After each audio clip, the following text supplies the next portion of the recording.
Laman sa Bawal ating akto. Idulog nyo na yan dito sa Hoy. Bawal yan. Ang latest happenings at trending sa mundo ng entertainment and lifestyle with favorite stars. Mga kwentong maghahatid ng inspirasyon at aral sa mundo ng Ito ay bunsod ng naitalang 17 individual na ang kanilang naaresto. Ng Metro Manila Development Authority o MMDA ang No Contact Apprehension Policy o NCAP sa Metro Manila. Sa ang ilang mga dokumento ay peke. Hindi rin legal ang employment na ipinangako sa kanila. Sa mata ng batas, mananagot ang sangkot at may sala. Dahil sa bawat paglabag, may karampatang parusa. Alamin ang mga pananagutan sa likod ng mga bawal. Dito sa Hoy! Bawal yan! Tuwing Sabado, alas 11:30 ng umaga. Dito lang sa DZRH TV.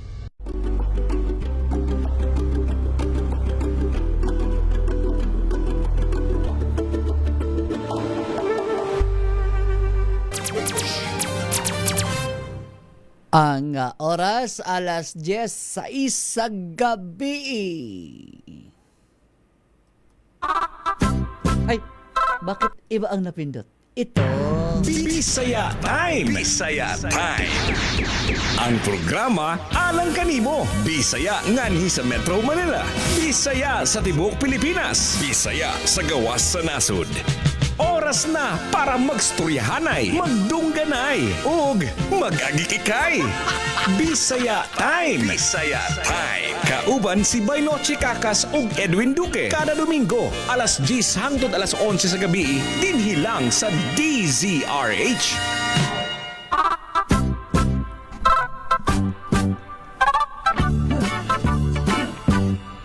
Philippines has a great history. According to our geography, Manila is the capital city. Dating queen from the other country, Metro Manila, Quezon City. Mayong gabi kaninyong tanan, Luzon, Visayas at Mindanao. Sa puti, Malabon, Las O kininyong higala kanunay from the ano ba yung the North, Batanes. O kininyong higala kanunay from the province of Negros Oriental. Ang inyong higala, si Bainoche Kakas. Ako po si Bay Edwin Duque, Una sa Pilipinas. una sa Pilipinas. Ay, Ecija, Nueva Vizcaya, basta man ninyo ang Saturday and Sunday. Alis, Bataan, Ngayong gabi sa Domingo, June, ano ngayon ba? Petsa? Nakalimutan, 28 at June, 2026. Camarines Norte, Quezon, Basta man ninyo ang weekend. Camarines, Sa atong mga higala igsoon, mga overseas sa Filipino workers, kumusta kamo? we are Basta mang inyong pagpaningtiil, pagpaningkamot karong panahon na kalahating buwan ng kalahating taon. sugar po. Malapit na naman na mag-Pasko. Marami na naman mga ruling sa ating mga Maraming pinakit mo yung Pasko ay maraming bahagyang ngumiti. Iyon. Bohol sa Mar. Marami na namang nakangiti, lalong-lalo na sa mga government employee kasi May pa lang na-release na yung kanilang mid-year bonus. Sana all. Sana all. Sana all may mid-year. Promise. Kumusta man nato ang mga higala igsoon sa Luzon, Visayas at Mindanao. Mapapakinggan tayo sa 100, mahigit 100 radio stations sa DCRH sa nationwide. Sa atong mga higala igsoon, mga overseas Filipino workers sa YouTube.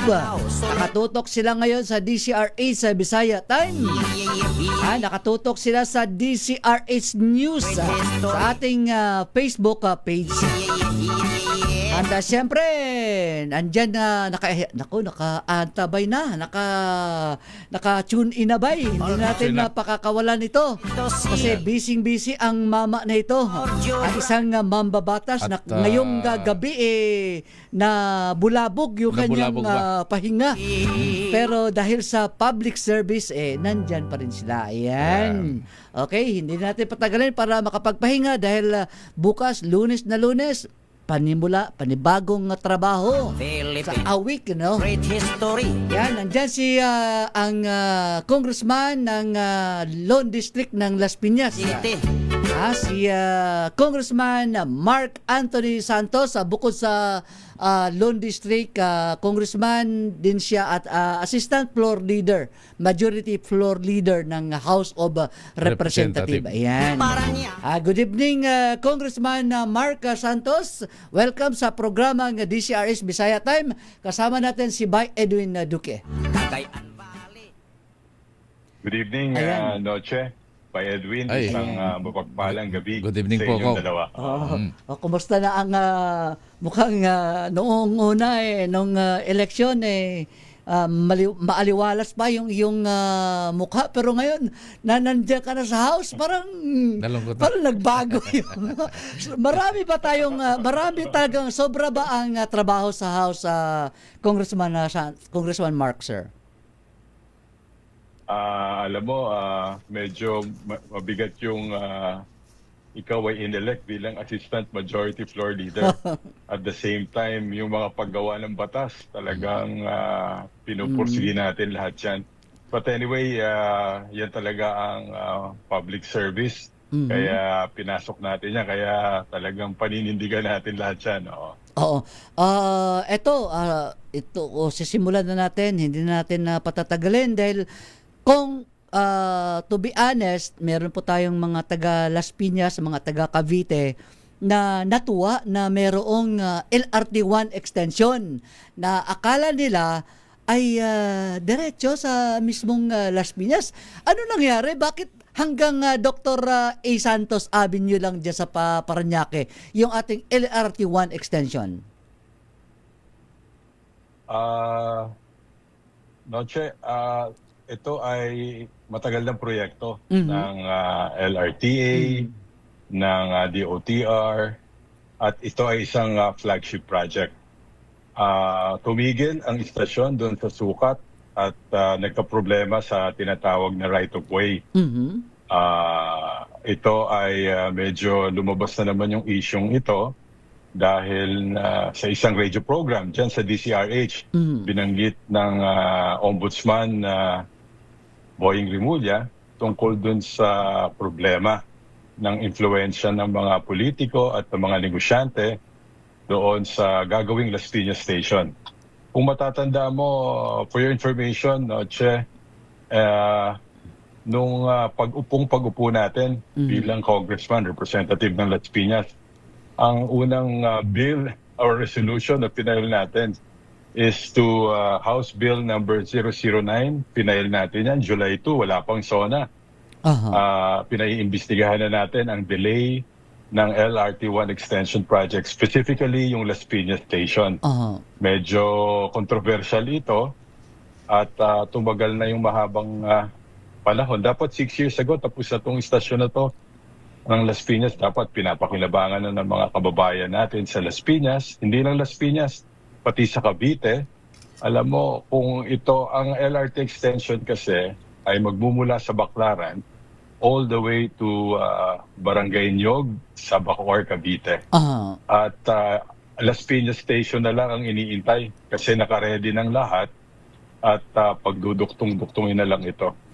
At syempre, the other day, nagkaroon na ng instruction si Pangulo, Ferdinand Bongbong Marcos Jr., na kailangan pag-usapan na at upuan na ng mga stakeholders ang para maumpisahan ng istasyong ito. Kasi ito, sumula din tayo sa Pangulo last February to seek guidance.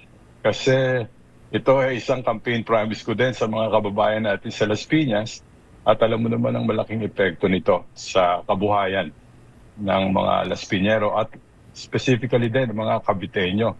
Siguro aabot sa 300,000 sa initial yung pasaherong kayang sakay nito. Oo, from Nyog, Cavite, all the way to Monumento, to San Jose del Monte, Bulacan, to Antipolo. At ito mag-i-increase ang productivity ng mga manggagawa, makakatipid sa pamasahe. At ang problema siyempre sa Las Piñas, isang problema along the Zapote-Alabang Road, yung siyempre yung traffic at yung volume ng traffic talagang mabigat. Kaya ito makakatulong sa mga kababayan ko sa Las Piñas. So, Kung na yung right of way, yung original plan po ba nito saan po talaga dadaan yung LRT? Bakit parang may naitayong flyover? Itong flyover po ba sagabal po ba yan sa project po ng LRT1? nakakapagtaka yung flyover na yan. Kasi ang original design at alignment ng train is doon sa gitna ng C5 extension. Alam mo naman yung C5 extension, kalsada yan na ginawa ng gobyerno, ng DPWH, kung saan pwedeng dumaan ang train at hindi na tayo magbabayad ng right of way. Pero nung 2020, biglang na lang nagpagawa ng isang flyover dyan at tuloy nasira ang alignment ng LRT train. Kaya ngayon, nag-iintay pa rin ang LRTA, ang DOTR at ang yung concessionaire, yung Light Rail Manila Corporation, doon sa sagot ng may-ari ng lupa kung saan lilihis ang train.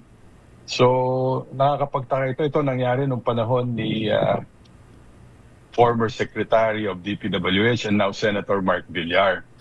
Alam naman nila na doon dadaan ang train at nagtataka ako bakit nagpagawa ng flyover na ngayon ay mapapaboran ang lupa nila na dadaanan at plano pang maging istasyon.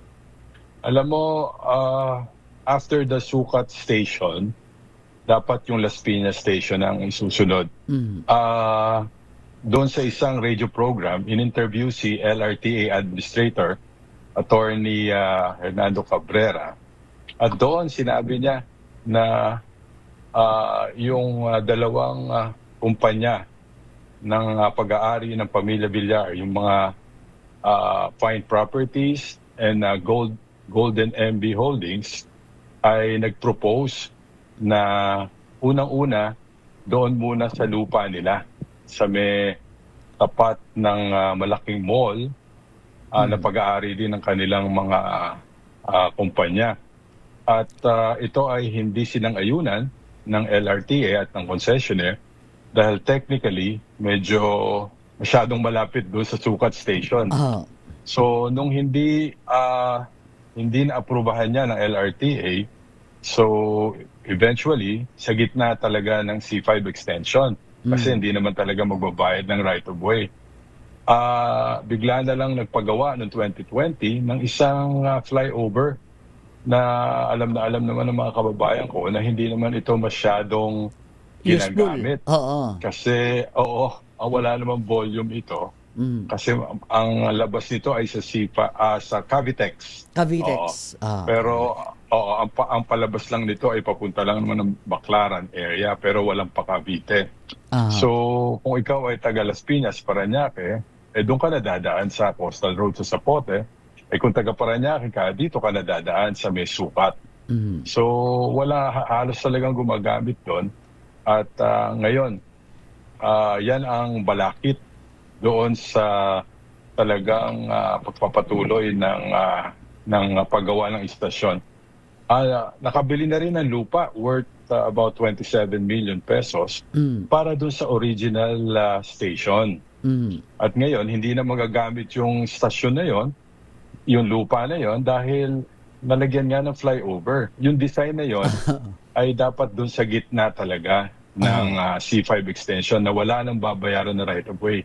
Nung itong March this year, sumulat na ang DOTR, si Secretary Banoy Lopez at si LRTA Administrator, Attorney Cabrera, na kailangan sagutin na ng kumpanya ng Pamilya Villar, yung Fine Properties at Golden MB Holdings, na sumagot na sila. Kasi nga nagkaroon na ng panibagong design na naman ngayon. So nagkaroon ng realignment. Realignment, ganon. Ng realignment. At yan aabot sa kulang-kulang 700 million pesos ang gagastusin ng gobyerno ngayon yan. In addition to the redesign and to the maybe an expropriation of the properties there. So noong 2022, after ginawa yung flyover, nag-redesign ang LRTA doon sa lagpas, doon sa Quirino Avenue or yung tinatawag natin Diego Serra Avenue, wherein 70% ng station ay doon mapupunta. At yung 30% doon lang sa mga lupa ng mga kumpanya ng mga bilyar. At ngayon, delayed pa rin yan. 5 taon na sila nag-uusap at hanggang ngayon, hindi pa rin natatapos yan at walang kasulatan. Kasi ang representation ng mga kumpanya na yan ay ibibigay daw nila ng libre, idodonate daw nila yung lupa. At bandang huli doon sa interview ni Atty. Cabrera sa isang radio program, ay sabi niya nagbago daw ang isip at pababayaran na daw nila. At ngayon daw yung latest, idodonate na naman daw nila. But ang punto dito, ang punto, kasi sa history ng mga stasyon, MRT, LRT, wala pang binabayarang ang mga gobyerno. Kasi pag ikaw ang nagmay-ari ng lupa doon sa istasyon, may mga pwede kang gawin doon sa stasyon. Kagaya ng naming rights, kagaya ng pwede kang gumawa ng mall dyan, na iduduktong mo doon sa istasyon. So maraming pagkakakitaan dyan. At ito, kitang-kita talaga. Kaya nga sinabi ni Ombudsman, may possibility na ito ay mayroong conflict of interest at prohibited interest na pinagbabawal ng batas. So ano ngayon hanggang ngayon, hindi sumasagot ang mga bilyar companies doon sa mga sinasabi ng Ombudsman. Okay, so ano ngayon ang mangyayari diyan kung may posibilidad ba na gibain ang flyover kung hindi talaga magkakasundo sa right of way o hindi magkakasundo sa presyo? May karapatan po ba ang gobyerno na gibain na lang yung para ibalik yung original plan? Yes, magandang tanong yan, no? Che, kasi kung maaalala ninyo, noong 2019, sa may Tandang Sora, ang avenue, yung Tandang Sora flyover, ginawa yan to give way to MRT. MRT project. At ito pwedeng gayahin at pwedeng ganun din ang gawin dito. At siguro pwede nang ilipat na lang yung flyover kung gugustuhin ng gobyerno. At ito makakasave ang government according to LRTA ng mga 700 million pa. At ang importante, mauumpisahan na ang proyekto ng walang balakid. At by 2028, bago matapos ang termino ng Pangulong Bongbong Marcos, tapos itong istasyon na to. At ang Zapote, ang Las Piñas at Zapote Station, yung Phase 2, kayang tapusin bago matapos ang term ng Pangulo. Kaya nga biglang nag-announce ng Malacanang na kailangan ang mga stakeholders, kung madidinig niyo yung interview sa press conference ni Yusek Claire Castro, sinabi nila mas importante ang pangangailangan ng taong bayan kaysa sa mga negosyo at mga politiko. Malinaw yon.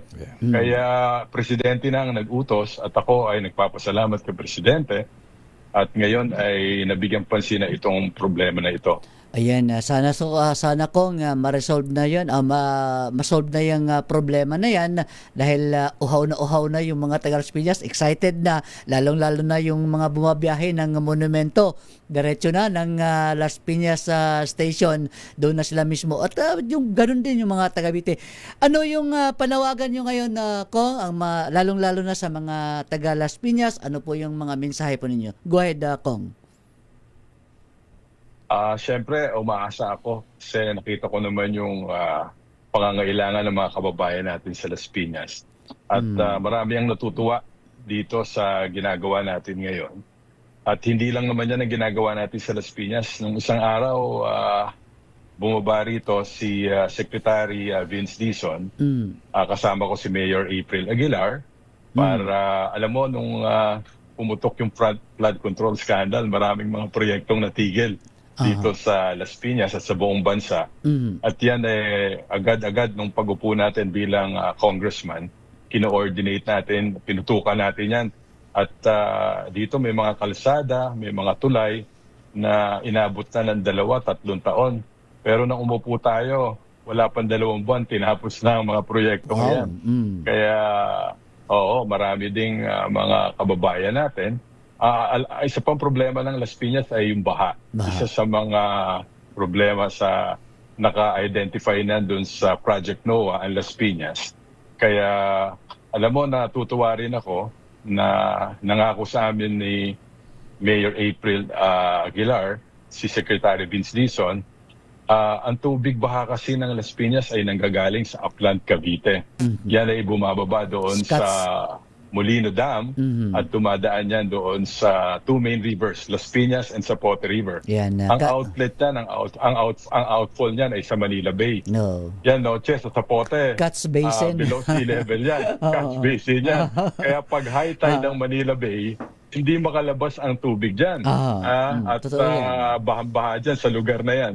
At sa buong bayan, yung tawag na bayan ng Las Piñas. So, nangako sa amin, ito ay request ko din sa DPWH ng pag-upo natin bilang congressman, na kagaya ng mga ibang bayan at lungsod, ay kailangan siguro ng floodgate at pumping station sa Zapote River at Las Piñas River. At yan ay tinutulak ngayon. Itutulak na ngayon sa National Expenditure Program ng DPWH para maumpisahan na ang proyekto next year. At yan ay magandang balita doon sa mga kababayan natin dito sa Las Piñas. Wow, congratulations Kong, dahil first term mo pa lang, isang taon pa lang ata, hindi pa isang taon, no? Tama, no? Na umupo po kayo. Maraming salamat, hindi na po kayo namin naaabalahin pa dahil alam ko magpapahinga ka na, bukas trabaho na naman. So maraming salamat Kong sa iyong panahon sa aming program ni Bay Edwin Duque at good evening Kong.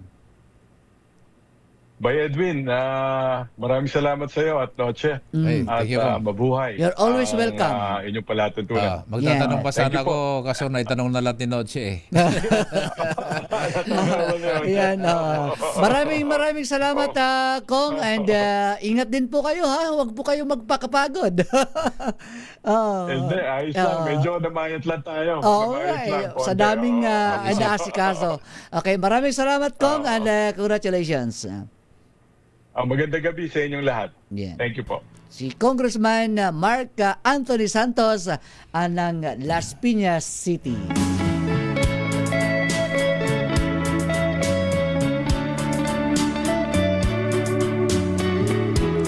Yung mga conflict. Batiin mo raw yung ano ba? Yung conflict of interest, yun ang nakakasama Yun ang sira ng project. Kumbaga sa nandun na naluluto na kakainin mo lang Naku. Kaso lang hindi may subok. Kaya ako natutuwa dyan dahil ako na bumabiyahe din ako ng Monumento Bay via LRT. Natutuwa ako dahil meron na extension. Nalungkot naman ako kasi ang Paranaque. Putol. Kaya sabi ni Kuya Edison, lipat ka na rin sa Malabon. Ay, kaya nga Edison. Kaya batiin mo raw yung Team Arthur para the best. Ayun, sa Team pangunan ni Arthur. Kagawad Arthur Ramos ng Barangay Parada sa lungsod ng Valenzuela. Ayun, lungsod ng Valenzuela. Team Arthur, magandang gabi po sa inyong lahat, sa ating mga listeners, mga viewers, mga overseas Filipino workers nasa abroad na nakatutok sa ating program. Yan. So may pag-asa na. Luzon, Visayas at may pag-asa na ang taga Las Piñas, Cavite na masusumpungan nyo na ang Las Piñas Station. Lahat na bagay na ma-project by pag yan sineryoso, talagang seryoso isang mambabatas. Matutupad yan. Kaya nandiyan si Congressman Mark Anthony Santos tutulungan po tayo dyan. Magtiwala lang po tayo, kunting tiis na lang. Bago ang 2028, sana matapos na yan. Kasi maski ako, uhaw na. Yeah. Uhaw na ako. Talagang sanay na ako mag-commute ngayon. Lumipat ka na raw sa Malabon. Lumipat. Bababa ako Bay, ng ano. nasa linya na si Oy, sige, tawagin. Ma'am Lucel. Lucel. Karatz-Berits ngayon. Karatz-Berits. Baka na. Balik-balikan mo lang. Balik-balikan mo lang. Dahil maliban dun sa mga mahigit 5,000 natanggap, meron pa siyang announcement na sa sunod ay meron pa uling mega job fair. Yan. Ito naman ay trabaho. Dahil ang trabaho, kapag may trabaho, may pag-unlad. Yes. Baka, Ma'am Lucel. Baka naman. Kanat berits pa eh. Kanat berits pa. Kaya dapat yan, pag sinabing faithful love, nandyan nakikinig, nanonood sa atin, nakatutok. Lumalakas yung kanyang katawan kapag napanood ang Bisaya Time. Si Nanay Telma Duque. Yan. Ay, Nanay Telma. Yan, Nanay Telma, good evening. Siyempre, nandyan si Cheska, yung kanyang apo. Nandyan si Maverick Duque, yung kanyang anak naman. Siyempre si Michelle, batiin din natin si Michelle. Tsaka yung kanyang pamilya na nandyan yata sa Imos. Sayang, hindi natin nabati nung nakalaang linggo. Yan. Sa mga nakatutok sa DCRA news, i-like and share nyo lang ang Bisaya Time. I-like nyo like and share ang Bisaya Time sa DCRA sa YouTube. Ang daming mga nanonood sa atin sa YouTube. Oy, nasa linya na si nasa linya na ba? Okay. Ma'am Lucel Balahadja, ang head ng PESO na yung Public Employment Service Office. Yan. Si Ma'am Lucel Balahadja. Okay, saan to? Malabon? Yan, Malabon. Nang Malabon. Okay. Good evening, Ma'am Lucel Balahadja, ma'am. Good evening po. Chinochi Kakas po, kasama si Bay Edwin. Kumusta po kayo? Hello. Okay lang kami. Naman po, ikaw. Ikaw, ma'am, kumusta po kayo? Ikaw, ma'am, ay Tagalog? Ako po ay Tagalog. Talaga. Wala po kayong probinsya? Wala po, sir. Wow. Okay, ma'am, ito gabi na kasi nambulawag pa kami. Kumusta po yung Public Employment Service Office sa Malabon? Very active naman po ang PESO dito sa City of Malabon. Iba-iba yung mga activities na meron tayo. Katulad na minention ko last week yung employment, yung ECO Youth Program. So by tomorrow, magkakaroon na kami na launching yung 50 OSY na aming na-screen. So tomorrow, launching na po namin yun. So katulad ng sabi ko last week na 3 cities lang po yung nakasama dito. Ito na nga po yung Malabon, Manila, and Quezon City. So once na na-launch na po ito, tuloy-tuloy na po ito for our OSY. Either for this ECO Youth Program, this is for the green job. So it's either for employment pa sila or for entrepreneurship. Yan. So aside from that, sige po. Alam mo naman yung PESO, sa totoo lang, lahat po ng LGU, yung PESO ang pinaka matrabaho dahil nandyan po yung paghahanap ng mapapasukan ng ating mga kababayan. Kayo po ba dyan sa Malabon City, meron pa po ba kayo mga job offers, mga job fair para... Kasi marami rin pong mga naghahanap ng trabaho, hindi lang sa Malabon, kundi pati yung mga nearby LGUs na gustong magtrabaho dyan sa Malabon. Kung ano po yung mga offer na mga trabaho, meron po ba? Actually, last week po, last Wednesday, we just had mega job fair. So, a total of almost 1,000 din yung mga nagatan. Siguro mga halos 700 o 800 po yung dumating for the job fair. Although yung ating registrant, yung online registrant natin is nasa 1,300. So, yung focus naman natin doon sa mga actual attendees, sila yung nagkaroon ng opportunity to have a job, immediate hired on the spot sila.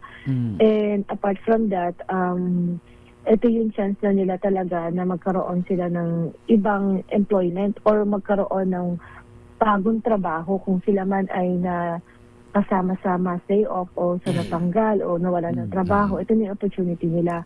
Well, in fact, kasi we had a report from the DOLE.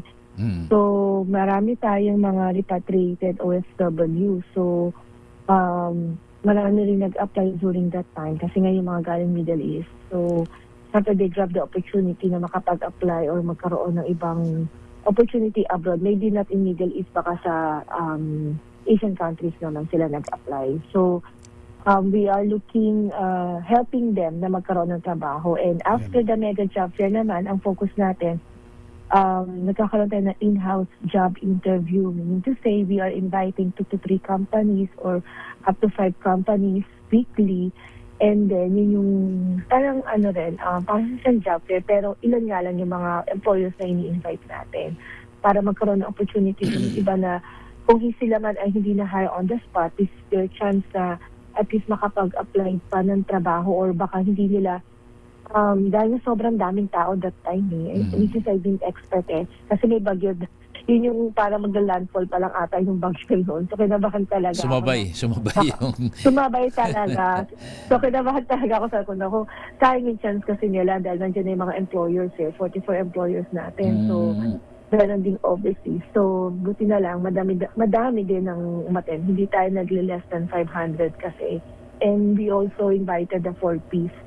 Lalo yung mag-exit na sa 4P. So, may mga umattend naman. So, yun yung chance nila. So, ang gandang opportunity to sa kanila dahil nga hindi na sila mahihirapan lumabas pa ng Malabon para lang makapag-apply ng trabaho sa different companies. Ma'am, nakita natin marami-rami rin yung mga kahit masama yung panahon pero dahil maraming nangangailangan ng trabaho, yung mga hindi nakarating dahil nga doon sa pangambang may lalakas yung bagyo, ma'am, kailan po ba yung muli na magkakaroon uli ng mega job fair para ngayon pa lang malaman ng mga taga Malabon, lalo na yung mga gusto talaga magkaroon ng trabaho? Actually, we are checking pa kasi dahil ang focus namin ngayon, those na who attended the job fair is matulungan sila ma-place. Kung kakayanin namin, maybe August, but most likely kasi yan mga October talaga. Which is yung business month. But kung makita namin na this job fair, ilan lang yung mapiplace, then magagawa kami ulit by August. So yun yung gagawin namin. Kasi ang focus naman natin is mabawasan yung unemployment rate. Dapat tumaas yung employment rate. Diba, may employee sila, ma-hire sila talaga. So, ang ating naman, ang focus kasi namin, right after the job fair, dapat we have 1 month, yun yung month na dapat from the, kung sino yung hard on the spot, sino yung mga near hard job seekers, those dapat ma-place na talaga sila. So yun ang tinututukan namin. At saka, ma'am, dapat sa mga kumpanya, meron po tayong siyempre mga kababayan natin na nakalaya ng kulungan, lalong-lalo na sa bilibid. Yung mga ganun na gustong magbagong buhay, gustong magkaroon ng trabaho. Ito po ba ay dapat priority ng ating mga kumpanya na dapat tanggapin po sila ng bilang panibagong buhay nila sa kabila ng kanilang pagiging ex-convict, napag-serbisyuhan naman yung kasalanan nila, nagbagong buhay sila. Ngayon, sana yun ang pakiusap po natin na sana ay tanggapin din po itong mga kababayan natin na tulad nila. Opo. Maganda yung yung na-mention nyo. Actually, isa po kasi yan sa mga tinututukan ko din. Kasi nga, paano sila magkakaroon ng magandang kinabukasan, oportunidad sa labas, if kung hindi natin sila bibigyan ng chance, right? Yes. So, i-share ko lang po na last year we had a tupad sa mga ating mga PDLs.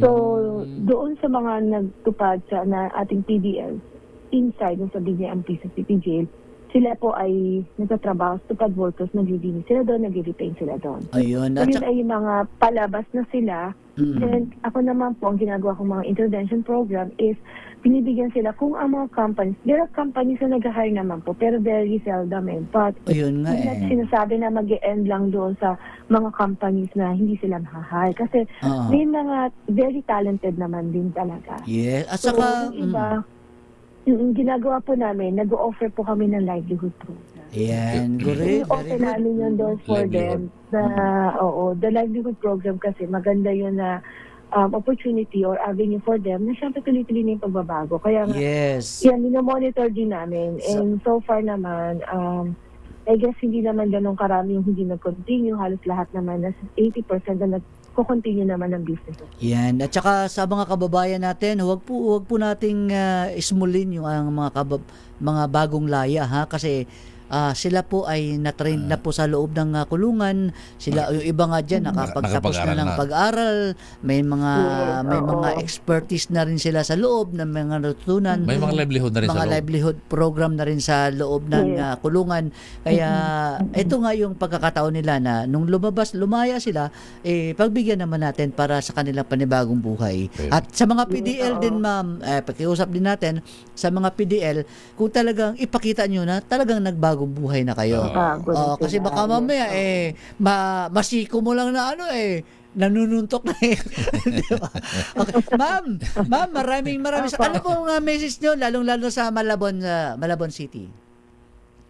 Ano po ang... Mensahe po ninyo sa taga Malabon, mga naghahanap ng trabaho. Ayan, go ahead, ma'am. Okay, sa ating mga kababayan sa mga Malabueño, kami po from Public Employment Service Office, syempre kasama si Mayor Jeannie Sandoval. Kami po ay patuloy na naghahanap ng magandang programa para sa kanila. Sinasabi nga natin na minsan, syempre, ang focus nila is to get a job, to get a long-term employment. Ako kasi yun talaga po ang focus namin. Hindi yung short-term lang, yung sinasabi natin, parang band-aid lang. Long-term long-term yung kanilang dapat maging goal. So yun po yung hinahanap at ginagawa natin sa kanila. Either ito ba ay pangkabuhayan, ito ba ay trabaho. So tutulungan natin sila through the skills training. Like last year, job fair po, nakausap ko po si Director Berhel Soriano from the TESDA Kamanava na we are looking a training na pwede rin po sa ating mga senior citizen or PWD or PDS or ex-PDLs and sa mga hindi talaga employable, hindi sila na-hire agad. So, kasama po ninyo ang PESO at City Government and siyempre si Mayor Jeannie Sandoval na maghahanap ng magandang programa para sa inyong pangkabuhayan. So, sa lahat po na naghahanap ng trabaho, ang PESO naman po ay laging bukas from Monday to Thursday po dahil yun po yung ating compressed work week from 7 until 6 in the evening po. So, punta lang po sa office kasi hindi po matatapos na wala kayong trabaho. Gagawa kami ng paraan na magkaroon po kayo ng trabaho. At kung ano man po yung pangkabuhay na pwede po sa inyo. Sige, ma'am. Next time, ma'am, kukulit-kulitin ka namin ni Bay Edwin na para i-ano natin yung mga na-hired on the spot, kung ano pa yung mga future job fair ninyo para malaman natin yung mga kababayan na talagang naghahanap tayo ng solusyon doon sa mga tambay. Walang mga trabaho. Oo. Kasi yung iba, gusto na lang magtambay para hayahay Gusto ko na maging hayahay. Maraming salamat, Ma'am Lucel, and good evening po. You're always welcome, Ma'am. Announce mo lang, sabihin mo lang kay Bay Edwin para welcome ka sa aming program. Kung gusto mo, dito na, walk-in ka na, dito ka na mismo sa studio. Pasyal kayo dito sa amin. Thank you very much, Ma'am Lucel. Ayan, God bless. Bye-bye. Yan, si Ma'am Lucel Balahadya. Masipag yan. Ito naman yung next natin na makakausap ba, nasa studio, malaki ang problema nito Oo nga. Diba, punerarya ito Problema yun. Sa punerarya. Paano makakoleksyon? Oo, makakolekta. Naku, Diyos ko po. Malaki-malaki din sisingilin nito ang Presidential Action Center ay yung sa pamamagitan ng STAR. Ayan, hindi natin patagalin si Kuya Jun Madriaga. Pindutin mo lang yung kulay green. Ayan, Kuya Jun Madriaga ang may-ari ng Madriaga Funeral Homes dyan sa Dasmariñas. Ayan, good evening Kuya Jun. Lapit ka lang sa mic. Magandang gabi po sa inyo lahat, mga nakikinig po ng DCRH, sa inyo po lalo sa Kuya Noche, Katas at Bay Kuya Edwin. Ayan. Ayan, etong si Kuya Jun Madriaga, mabuting tao ito Lahat may kawang gawa ito. talagang tumutulong kahit yung mga walang pera, pag sinabi, kumbaga sa burol now, pay later. Parang gano'n, kaso ang problema. Kaya nga nagka-problema kasi matulungin. Yan ang kasi natatambakan na siya. May guarantee letter na ng Malacanang, Presidential Action Center nangangasiwa dyan sa guarantee letter sa mga libreng burial. Hanggang ngayon hindi pa siya nababayaran. Hanggang ngayon yung Star ang may problema. Ano ba yung Star na yun, Kuya Jun? Ano ba yung Star? Kasi magkano ang sisingilin mo sa Presidential Action Center? 17 katao po, times 40, 28 lalabas po ng 2.8 million. Ano po? 2.8 million ba? Yung Dito po yung mga kompleto ang kanyang mga itaas mo nga para makita sa TV. Ayan. Ayan, unclaimed guarantee letter. Ibig sabihin ba, yung mga nakalista dyan, yan po yung na-interview na, nabigyan ng guarantee letter ng Malacanang. Pero hanggang ngayon, nabayaran siya nung May, may cheque siya na-release na May. Dami, no? Nagtataka siya, bakit na-releasean siya ng cheque ng May o June o April ba yan? Ano ba yan? Anong cheque yun? Ilang cheque? Tatlo po. Apat na cheque. Itong 2026. Opo. Na-release yung cheque ng apat na cheque. 2020. Pero 2026, gayong 2025 may utang pa. Senior cut. Senior cut May nalaktawan. Ayan. Pero yung problema nyo, kuyang Madyaga, yan ba nailapin nyo na mismo sa Malacanang? Opo. Minsan dinadaing ko nga po sa kanila na, sir, magdadala po ako ng tao doon. Siyempre may guarantee letter po ako ipare-receive. Ipapaloob ko po, sir, may cheque po ba ako? Sinabing gano'n na, wala pong sinabit sa akin ng Star. Oo. Yung Star by, yan ang may problema. yung, ano ibig sabihin ng Star? Hindi ko nga po alam. Sila Basta po yung, pagkagaling po kasi ng Presidential Action Center na interview, yung pinaka-quotation ng statement of account, ipapasok sa Star. Ang Star naman po, pagka na-okay na, na-aprobahan na po, ipapato na sa accounting. So sila ang nag-re-release ng guarantee letter? Opo. Yung Star? Yun, opo. Okay, ngayon, so pagka yung interview, pumasa na dun sa guarantee letter, ipapasa na ho sa accounting. gagawaan na ng cheque. Opo, sana ganun siguro yung ginagawa. Ang problema, Natega. Opo. Ayan. Nagtataka po ko siyempre ako. Mabagal. Palagay ko, sinusunod yung proseso, siguro may kabagalan. May kabagalan. Kasi kumpleto na rin siya. Kumpleto ng papeles. Ayan, kung nakikinig ngayon, nanonood yung mga taga Presidential Action Center, dyan sa may Malacanang, lalong-lalo na yung Star. Opo. Kasi pinalo up mo yung accounting sa finance, wala daw silang record dahil nasa Star pa. Ayan, yan sa baba. Basahin mo nga, may Star dyan eh. Yung pinakita. Si Ma'am Kim. Yan, Kim. Yan, yung Ano. Kim dyan sa Star, yun po ang nakakaalam dun sa status ng kanyang collectibles. Kasi kung ang Malacanang nagdidepende rin dyan sa Star, kung ano yung binibigay. Oo, yun. So, Sila posibleng, kumbaga sa contractor, yung subcon, yun ang nagkakaproblema. yan, subcon yata yan eh. Parang private yata yun eh. Pero ganun ba man by noche, ay panawagan na rin natin sa Malacanang na Dapat, matulungan. Matulungan. Dapat si Kim yung nakakaalam eh. Dapat yun Kasi, nasundutin. Alam mo ba, tumutulong ka na nga sa sa mga ang laki na sabi niya nga ni Kuyang Jun. Milyon ng pinag-usapan Mahirap ang negosyong patay kasi ilan buti kung patay na daga yan, patay na tao yan eh. Namumuhunan din. Baka hindi natin alam. Negosyo, may tao din siya binabayaran. Yung pinampupuhunan, hiniram din. Yun ang masakit. Kasi tsaka pangalawa hindi naman tayo ang daming mga punerarya, negosyo punerarya eh. Hindi naman kada linggo may patay, hindi naman, di ba? Bihira lang yung patay ang negosyo, kaya patay rin yung kanyang sisingilin. Yan bang punerarya nagbabayad din ng tax? Opo.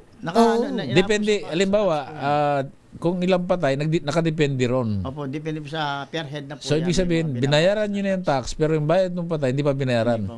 Yan ang masakit. Yan, panawagan mo nga ngayon sa Malacanang, Kuyang June, lalong-lalo na dyan sa star na iipit ng iyong dokumento. Dahil pabalik-balik na ba? Ilang beses na pabalik-balik na ito. Kaya ito na naman si Kuyang June. Go ahead, Kuyang John, manawagan ka. Ano po sa mga empleyado po sana na namamahala po sa mga ganitong guarantee letter. Lalo na kay Ma'am Kim. Ma'am Kim sa Ma'am Star. Kim. Sana po, magkatotoo po yung naging usapan natin. Nabibigyan niyo ko ng 2 weeks para po maayos po yung mga documents ko. Kasi po, ang akin po, namumuhunan din po ako. Mahirap man po yung napepending po yung mga ko gawa nga nung paano pa ako makakaano sa mga ibang matutulungan ko. Ibang serbisyo. Sa ibang serbisyo kung ganito naman po yung kabagal yung sistema. Di po ba? Kaya nga nagtataka ako bakit po yung mga 2025 ko may naiiwan pa. May 2026 nabayaran ka. Nabayaran ako ng 4 na ulo. Oo.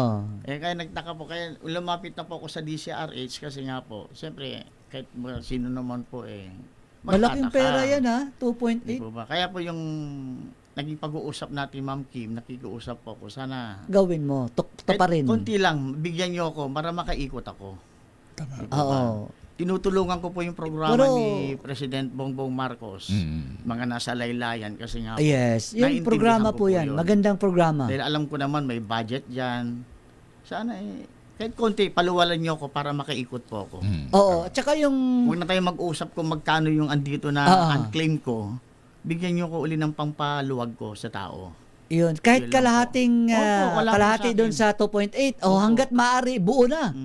Buo na kasi babadgetan nila yan Maraming salamat po pagkabuo ko binayaran. Kung ako lang ang nasa sa Presidential Action Center aaprubahan ko na yan. Ayan Ma'am Kim, tulungan po natin dahil mahirap po ang negosyo ng punerarya. Nagbalik uli ako, nagdala uli ako ng tao. Nangumusta ako kung meron na akong cheque. Sa accounting na ho, yun ang sabi, wala pa. Kaya nag-ano ako na, nung yung huling last 4 ko na ulo na kinuha, sabi nga ni Sir Sok, meron ka pa dyan sabi niya, isabay kaya natin, sabi ni Sir Dinagdagan Sok. ba? Oo, isabay natin kasi may 4 na isabay na natin to, nakapending dito. Hindi dapat sana sinabay, dapat umabot pa uli ng 2 linggo para ipasok sa... Tinatanong ko ang accounting, Sir, wala pa ho. Wala pa pong nilalabas ang star. Paano po itong pangako sa akin ni Ma'am Kim ngayon? Diba? Na sabi niya within 2 weeks. Nire-review sa accounting yan. Yan. Diba? Ayan Ma'am Kim tuparin mo naman yung pangako dahil kung hindi, ang gobyerno naman natin, maganda yung programa. Ang problema, doon sa mga dinadaanan, doon nagkakaproblema. Nagkakaroon ng pagbabagal Pagbabagal. Hindi naman po ako, kuya, na para pigain ng presidential. Ang akin lang po sana, siyempre may 2025 po ako, na hindi nag-claim. May labas lang. Para makaikot po uli ako. Kasi ang ginagawa ko ng pagtulong. Ikaw naman ay tumutulong. Matutulungan ka rin. Ko po yung programa ni Bongbong Marcos, si President Bongbong Marcos. Yan ang magandang programa yan yung burial assistance. Yung mga client ko kuminsan, nagre-reklamo na sa akin, bakit wala pa raw yung nila. Sabi ko, wala po kung magawa. Pinapakita ko na lang po itong papel. Ay, nagpapabarangay siya. Let's say, babarangay niyo ako. Ang pinakamaganda ito, number. Sabi ko, tawagan niyo Malacanang, bakit wala pa po yung claim niyo. Ibig sabihin, naniningil kayo. Meron ding naniningil sa inyo. Opo, kasi minsan yung, hindi mo maiwasan po, kuya, na kunyari, 40,000 libre ko. Di po ba, complete package na po yun. Kasama na po yung 7 araw na burol, bulaklak, tarpaulin, kanila mesa. Iiyak na lang halong pamilya dyan Ngayon, walang babayaran. Kung minsan sabi nila, ay pwede ba kaming, di mo maiwasan yung mag-upgrade. Tama po, mamimili sila ng Pero yung 40,000 na po na yan, is sa Malacanang ko na po ipapasok. Kunyari, nag-ano sila ng 50, yung 10 na lang babayaran kasi namili po sila ng casket. Ganun po yun. So, yung collectibles... Kasi yung pagdating ho dun sa yung guarantee letter po na meron po silang nakalagay na ito nire-receive po. Yan. So, mayroon na yung letter, no? Galing may statement of account na po ito para yan, makaaprubahan yung statement of account. Nako, hindi na kailang reviewin nila kasi sa kanila rin naman galing yung guarantee letter. Yan, so Ma'am Kim, kung nakikinig ka man o kaya kung may kakilala kayo o kilala nyo si Ma'am Kim dyan sa Star, dyan sa tapat ng Presidential Action Center na pinagdaraanan ditong papeles ni Kuyang Jun na Madriaga. Yan, ulitin natin, Madriaga. Yan, itatak nyo sa iyong kukute, Madriaga. Yan, may account po dyan na unclaimed guarantee letter na kailangan bayaran, 'di ba? Kasi budget po 'yan at napakaganda po yung programa na yan dahil ang hirap din ng negosyo ng patay. Kung patay rin naman yung masisingil nila, wala din. 'Di ba? Wala, patay silang patay ang negosyo, 'di ba? Patay na nga ang hanap buhay, patay din ang negosyo. Patay na nga yung tao, patay pa yung negosyo. Yan. Maraming salamat Kuyang Jun at from time to time kukulitin natin yan si Ma'am Kim na yung Star, i-forward nyo na agad din sa finance o kaya sa accounting para magawaan na agad ng cheque. Kapag nalaman niya ng Pangulong BBM, nako, magagalit yun dahil yan po ay para sa mahihirap. Serbisyo para sa mahihirap. Hatawin mo ba? Malapit na tayo matapos. Hatawin mo yun. Ito si Colonel Froilan na nakikinig ng NCRPO, Brigadier General Rodel Pastor, si Colonel Vicente Kabatingan ng Region 4A, Brigadier General Hansel Marantan, ang Sub-Director si Brigadier General Paul Kenneth Lucas, yan, Colonel Celso Rodriguez, ng Regional Mobile Force Battalion ng NCRPO, yan, kanina nasa EDSA. Si former NBI Director, retired Judge Jaime Santiago, good evening sir.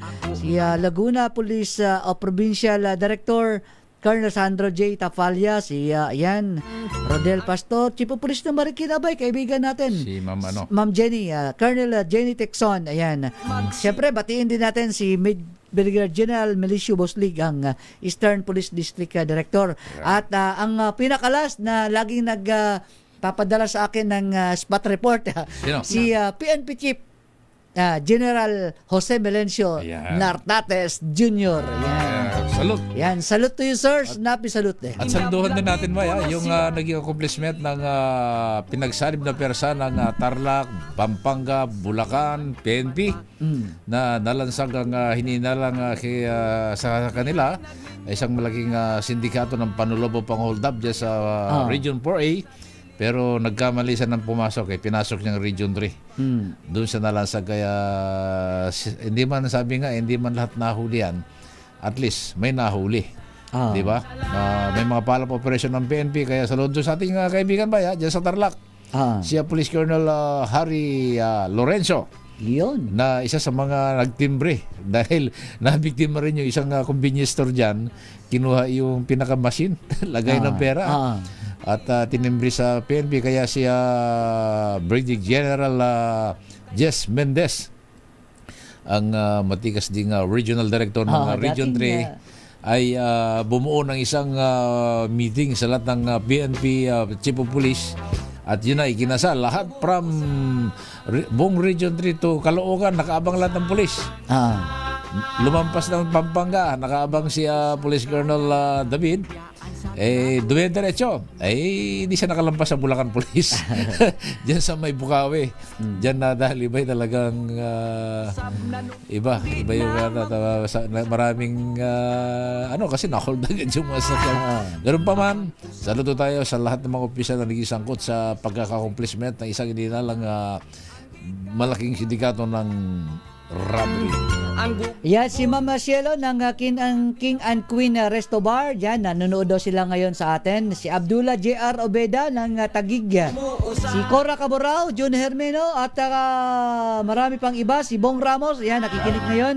Sabi niya, magandang gabay. Pakibati sila Mamita, Carlito, Lola Cora, Linda, Ofelia, Belen, Bianca, Gladys, Irene, Rowena, Nerva, Nika, May, Divine, Kathleen, Bioli, Miguel Acebo at lahat ng FYFC, maraming salamat. Ayan. At happy birthday, advance happy birthday kay Candy mula sa kanyang loving mother yan sa Carismaville, Pangulo, Malabon. Ayan, maraming salamat Ako, bilis ng oras. At pakibati raw si Lola Sol, sabi Lola ni Sol. Princess. Yun, si Princess. Huwag na mawala.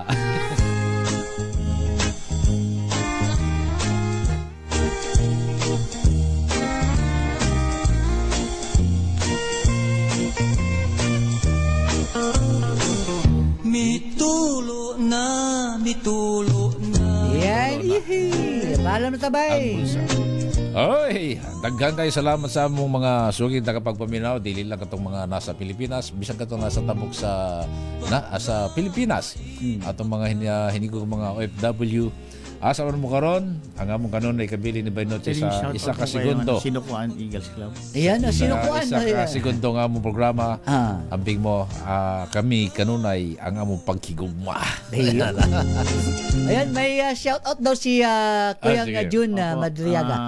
Binabati ko po ang aming pinapli chair, si Kuya Jeff Marabilia, at ang aming national president ni Daniel Dorceras, at ang aming governor ng district, si Noel Contiñas, at ako po yung presidente ng Dasmariñas Sinukuan Eagles Club. Wow! Congratulations, Kuya, ate.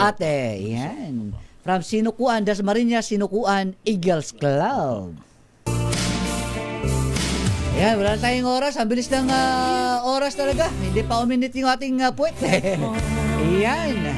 Maraming daghang kayo salamat sa inyong pagpaminaw, pagtanaw sa mga nanonood sa ating sa Facebook Live. Paki-like and share. Pasensya na po kayo, hindi namin nabasa ni Bay Edwin.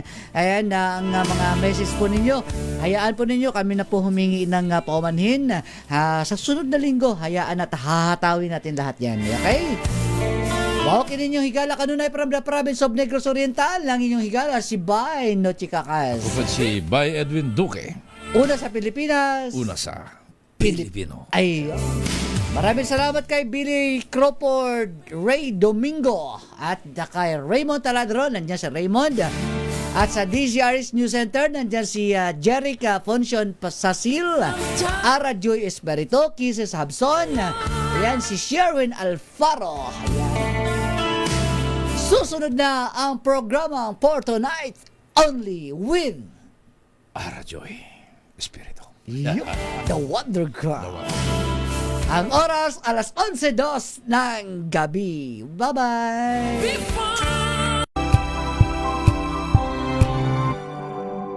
Sa loob ng 86 na taon, DZRH ang naging kaagapay ng mga Pilipino sa balita, sa serbisyo, at sa bawat kwento.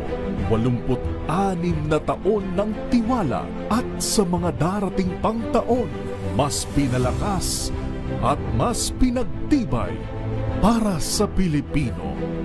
DZRH, una sa Pilipinas, una sa Pilipino.